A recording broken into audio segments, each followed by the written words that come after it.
अरू जुन पहाडी भूभागहरूमा चाहिँ एक दुई ठाउँमा मात्र भारी वर्षा भएको अवस्था देखिन्छ भने जुन चितवन आसपास गोविन्द बस्ती आसपास चाहिँ 98 मिलिमिटर वर्षा जुन 24 घण्टामा चाहिँ भएको अवस्था देखिन्छ। त्यसै गरी यो सुदूरपश्चिम लुम्बिनी कर्णाली प्रदेशको यो भूभागहरूमा पनि भारीदेखि धेरै भारी वर्षा भएको अवस्था देखिन्छ थोरै ठाउँहरूमा नै।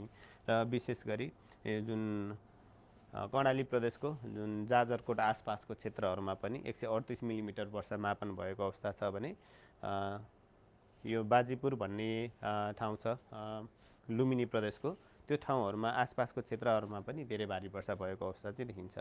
त्यसै गरी सबै प्रदेशको वर्षाको विवरण हेर्दाखेरि चाहिँ धेरै जसो ठाउँहरूमा चाहिँ हल्कादेखि मध्यम वर्षा भएको छ भने थोरै ठाउँहरूमा चाहिँ भारीदेखि धेरै भारी वर्षा मापन भएको अवस्था देखिन्छ। त्यसले गर्दाखेरि चाहिँ यो ठाउँहरूमा चाहिँ यो बाढी पहिरोको प्रभावहरू पनि आएको हामीले सुन्न सक्छौँ।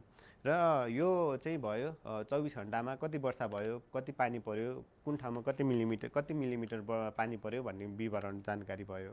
र अब आगामी 24 घण्टामा चाहिँ कस्तो मौसमी अवस्था रहन्छ, आगामी दिनहरूमा कस्तो हुन्छ त मौसम भन्ने कुराको बारेमा जानकारी लिउँ। र सबैभन्दा पहिला चाहिँ आज यो जुन हामीले म्यापहरू देख्न सक्छौँ यो चाहिँ कति वर्षा हुनसक्छ भन्ने सम्भावनाबारे नक्सा भयो। यसमा चाहिँ गाढा निलो कलरहरू हजुरले यो जुन पहाडी र हिमाली भूभागहरूमा अलिक गाढा निलो कलरमा र यो जुन तराई भूभागहरूमा चाहिँ अलिकति फिक्का कलर देख्न सक्नुहुन्छ। यो गाढा कलर भनेको चाहिँ केही ठाउँहरूमा यो क्षेत्रहरू चाहिँ अलिकति बढी क्षेत्रमा पानी पर्ने, जो चाहिँ हल्कादेखि मध्यम खालको पानी पर्ने भन्ने बुझिन्छ भने जुन तराई क्षेत्रहरूमा भएको अलिक फिक्का कलरले चाहिँ थोरै ठाउँहरूमा हल्कादेखि मध्यम वर्षा हुन्छ भन्ने कुराहरू चाहिँ जनाउँदछ। यो चाहिँ आज रातिसम्मको अवस्था जुन बिहानदेखि बेलुकासम्म चाहिँ कस्तो मौसम रहन्छ भन्ने जानकारी भयो। त्यसै गरी रातिको लागि चाहिँ विशेष गरी यो जुन पूर्वी क्षेत्रहरूमा चाहिँ पूर्वी पहाडी र तराई क्षेत्रहरूमा अलिकति बढी वर्षा हुने, जस्तै कोशी, बागमती, गण्डकी, लुम्बिनी प्रदेशको क्षेत्रहरूमा विशेष गरी पहाडी क्षेत्रहरू र लुम्बिनी प्रदेशको चाहिँ तराई क्षेत्रहरूको पनि अलिक बढी ठाउँहरूमा चाहिँ हल्कादेखि मध्यम वर्षा हुन सक्ने सम्भावना छ भने जुन हिमाली क्षेत्रहरू र जुन तराई क्षेत्रहरू मध्य प्रदेशको क्षेत्रहरूमा चाहिँ केही ठाउँहरूमा हल्कादेखि मध्यम वर्षाको सम्भावना रहेको छ। त्यो सँगसँगै चाहिँ कर्णाली र सुदूरपश्चिम प्रदेशको पनि हिमाली क्षेत्रहरूमा चाहिँ थोरै ठाउँहरूमा मात्र हल्कादेखि मध्यम वर्षाको सम्भावना देखिन्छ। यो चाहिँ जति गाढा कलर हुँदै गयो त्यति धेरै चाहिँ जुन क्षेत्रहरू धेरै एरियाहरूमा चाहिँ पानी पर्न सक्छ भन्ने चाहिँ बुझ्न सकिन्छ। र यो सँगसँगै चाहिँ आगामी दिनहरूमा पनि विशेष गरी दिउँसोको समयभन्दा पनि अलिकति रातिको समयमा चाहिँ बढी वर्षा हुन सक्ने सम्भावना चाहिँ देखिएको छ। र आज र भोलिको वर्षाको जानकारी लिँदाखेरि चाहिँ राति र बिहानसम्मको समयमा चाहिँ अलिकति धेरै ठाउँहरूमा विशेष गरी पहाडी र तराई भूभागहरू र हिमाली भूभागको पनि पूर्वी हिमाली भूभागहरूमा चाहिँ बढी वर्षा हुन्छ कि भन्ने अनुमान छ। र यो सँगसँगै चाहिँ आज भोलिभन्दा चाहिँ पर्सि केही हदसम्म चाहिँ पानी पर्न सक्ने सम्भावना चाहिँ अलिकति कम रहेको देखिन्छ।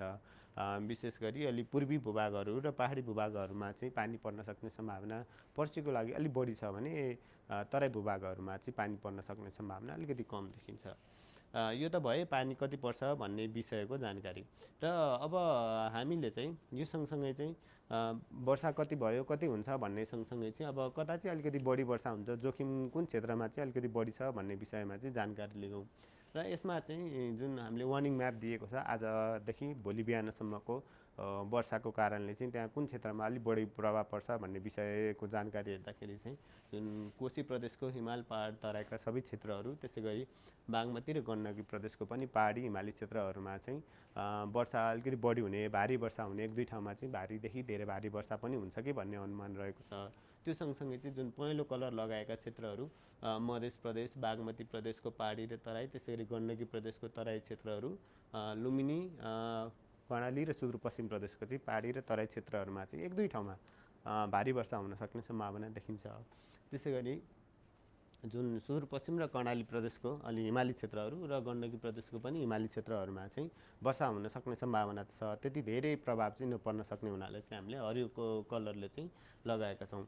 जति हामी हरियो कलरबाट जुन सुन्तला कलरमा जान्छौँ त्यति धेरै चाहिँ अब त्यो क्षेत्रहरूमा चाहिँ अलिकति बढी जोखिम हुने, सावधानी अपनाउनु पर्ने, सतर्कता अपनाउनु पर्ने र यो जुन खोलानाला बस्ती र अलि पहिरोको जोखिम भएको बस्तीहरूमा अलि सतर्क हुनुपर्ने अवस्था चाहिँ देखिन्छ।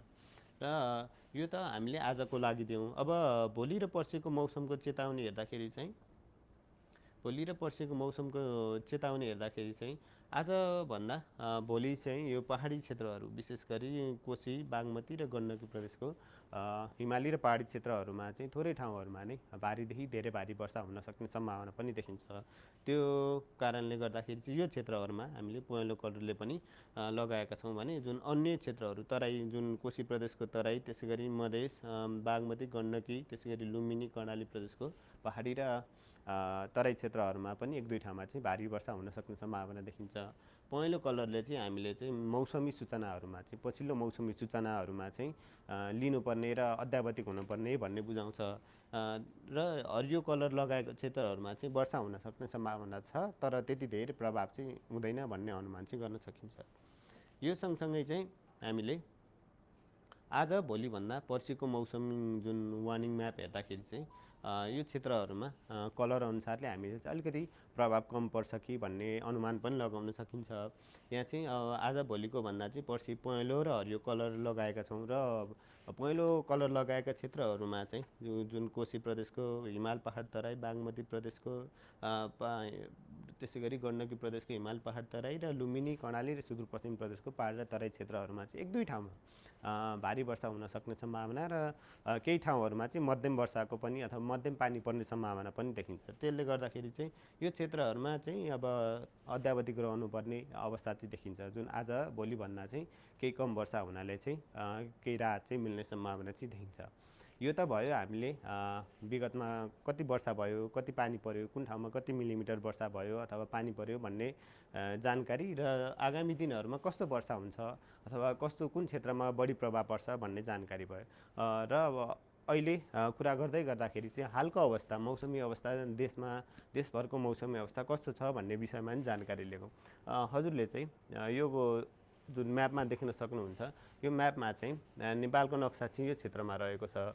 जुन यो क्षेत्रमा रहेको नक्सामा चाहिँ धेरै जसो ठाउँहरूमा चाहिँ बादल लागेको अवस्था छ। विशेष गरी जुन झापा, मोरङ, सुनसरी आसपासको क्षेत्रहरू, त्यसै गरी लुम्बिनी प्रदेश, त्यसै गरी सुदूरपश्चिम प्रदेशको पनि पहाडी र तराई क्षेत्रहरूमा चाहिँ अहिले अलिकति बढी बादल लागेको अवस्था छ र अन्य भूभागहरूमा चाहिँ अलिक कम बादल लागेको छ। जुन चाहिँ बागमती, गण्डकी, लुम्बिनी प्रदेशको पनि पूर्वी भूभागहरूमा चाहिँ अलिक कम बादल लागेको छ र त्यहाँ चाहिँ पानी परिरहेको अवस्था छैन भने जुन बढी बादल लागेको क्षेत्रहरू कोशी प्रदेशको तराई र पहाडका भूभागका थोरै स्थानहरू, त्यसै गरी लुम्बिनी, कर्णाली र सुदूरपश्चिम प्रदेशको पहाडी र तराई भूभागको चाहिँ थोरै ठाउँहरूमा चाहिँ अहिले पनि हल्कादेखि मध्यम वर्षा भएको छ।